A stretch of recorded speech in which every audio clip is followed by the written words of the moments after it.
সম্প্রতি ইরানের পক্ষ থেকে ইসরায়েলের গুরুত্বপূর্ণ শহর তেল আবিবে একাধিক ক্ষেপণাস্ত্র হামলার খবর পাওয়া গেছে।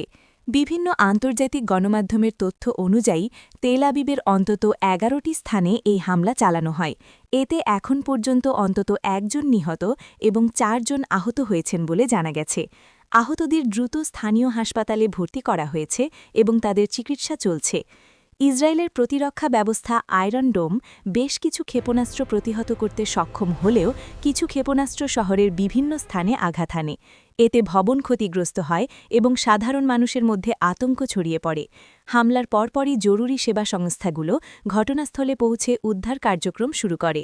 নিরাপত্তা জোরদার করা হয়েছে এবং নাগরিকদের নিরাপদ আশ্রয়ে থাকার নির্দেশ দেওয়া হয়েছে। অন্যদিকে সৌদি আরবেও উত্তেজনা ছড়িয়ে পড়েছে। দেশটির একটি গুরুত্বপূর্ণ বিমান ঘাঁটিতে ইরানের হামলার খবর পাওয়া গেছে।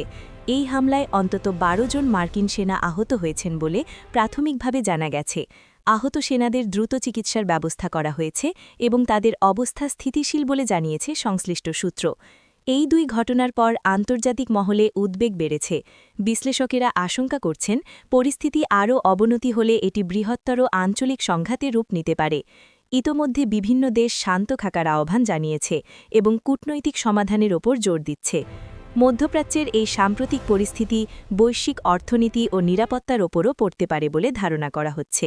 সাবস্ক্রাইব করুন, লাইক দিন আর শেয়ার করে সবাইকে জানিয়ে দিন মধ্যপ্রাচ্যে কী হতে যাচ্ছে পরবর্তী বড় ঘটনা।